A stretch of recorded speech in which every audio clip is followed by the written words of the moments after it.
Well, thank you all for coming. On this World AIDS Day, I would like to remind ourselves of the great work we have been able to accomplish in our city for the past 25 years, and the work that we still need to continue for our future generation. World AIDS Day is annual recognition of the hard work that HIV prevention community has done and the work that remains to be done.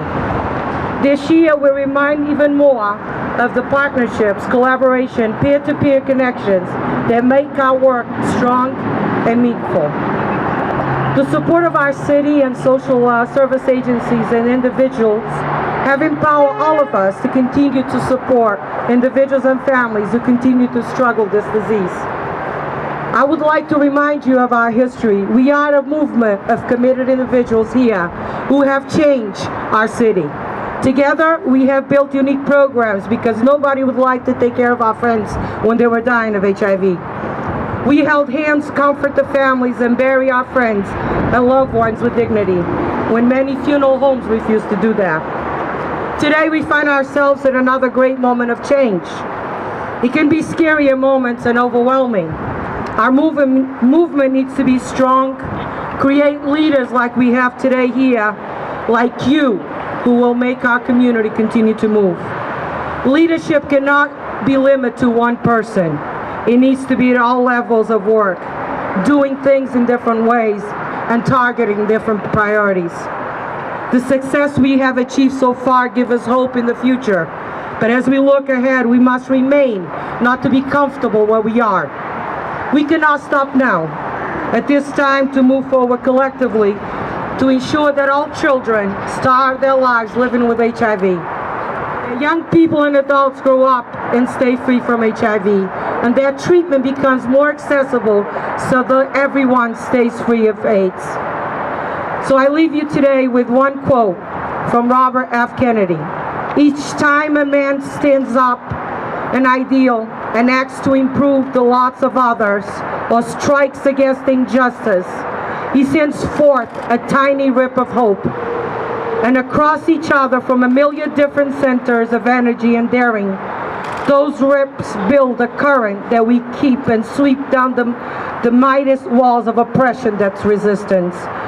So it is my pleasure to introduce you to one of my great partnerships that have been working in the city of Fall River for the past 25 years or 28. Bob here from Project Aware at STAR.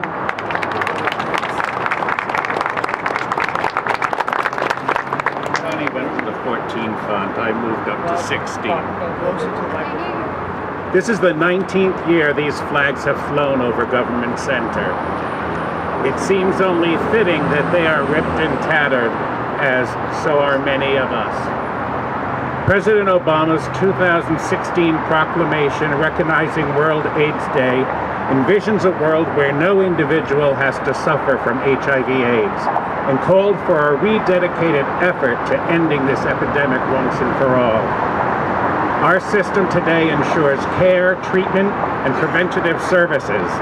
We can only hope when the current political discourse simmers down that most of the system remains in place. There are an estimated 1.2 million people with this disease in the United States and 36 million worldwide. Gay and bisexual men, transgender people, youth, Black and Latino Americans, people living in the southern part of the United States, and people who inject drugs are disproportionately at risk.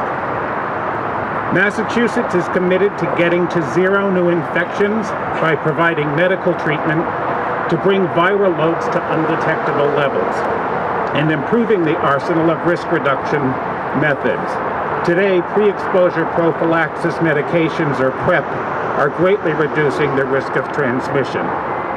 However, Fall River continues to see the impact of those battling addiction. Substance use disorder is the parallel epidemic that brings HIV and hepatitis risk, along with the current dilemma of overdose in our city. In 2011, there were 335 overdoses.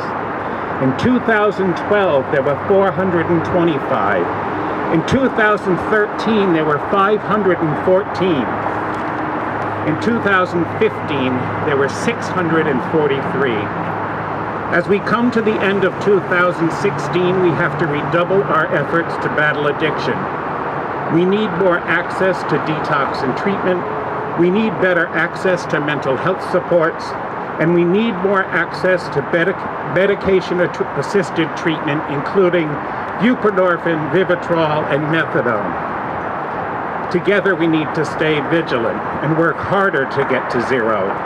Educate yourself, stay informed, and continue to be part of the solution.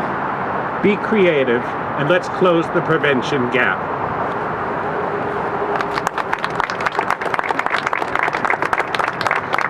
It is my pleasure to introduce you to the next person who's been very supportive of our work in the city of Fall River, Dr. V from the Department of Public Health. Hello. In the 8 years that I've been doing it, these will be my briefest remarks because much of what I was going to say has already been said. The statistics I go through every year are now available online for everyone to see rather than to go through. But the bottom line is it looks like we are finally beginning to see the light in wind. We have treatments that are highly effective, very, very uncomplicated compared to 5 or 10 years ago. However, we still are faced with the major problem that if you don't know you are positive, you cannot take advantage of the life-saving treatments. So once again, I need to emphasize that we cannot successfully treat a disease if it's not been diagnosed.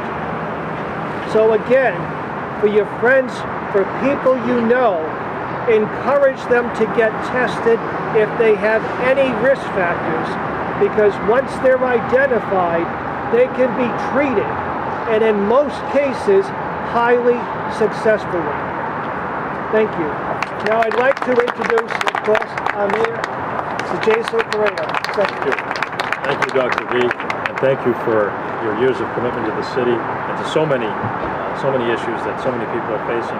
Thank you to all the providers. There's so many great providers. And can you hear me? Yeah? So many great providers in Fall River that have been working on this particular challenge for so many years. So thank you so much to people like Bob and Connie and so many others. Seven Hills, I see here, Star, so many great organizations in our community. So thank you to all of them. It is quite fitting, and my office is right behind you on the 6th floor, that I can now see these flags today, and I saw them being raised, and we're going to raise the final flag today as a continued symbol of our commitment. And it's a little bit warmer, I think, this year than last year, but no matter if it was 10 degrees or like today, 52 degrees, we'd be out here raising this flag and making sure that our commitment has not wavered and is not going anywhere, right? We're going to continue to work on the issue, and I think what Dr. V said is so important.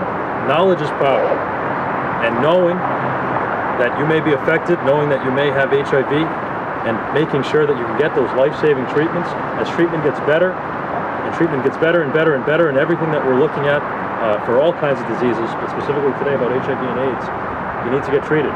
You need to know. You have to have the knowledge. So please spread that message today, and that's really important. I want to thank Connie for giving me this pin. She said it was special to her, and she's allowing me to keep it, and I really appreciate that, and I will treasure it as well. So thank you for being here, for taking time, and please spread the message. So we'll turn around and take our attention to the flag. Thank you.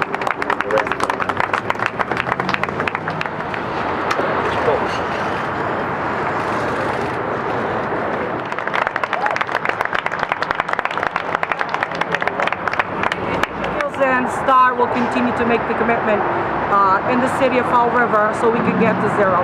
Thank you, everybody. We'll see you all inside. Thank you.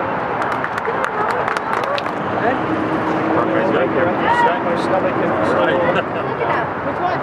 Look at Jim first. All of them. Thank you. Thank you very much. Please join me.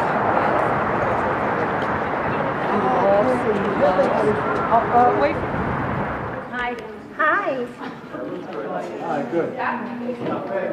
Hi. Good, how are you? Flavor coffee. She uses it for all of us, okay?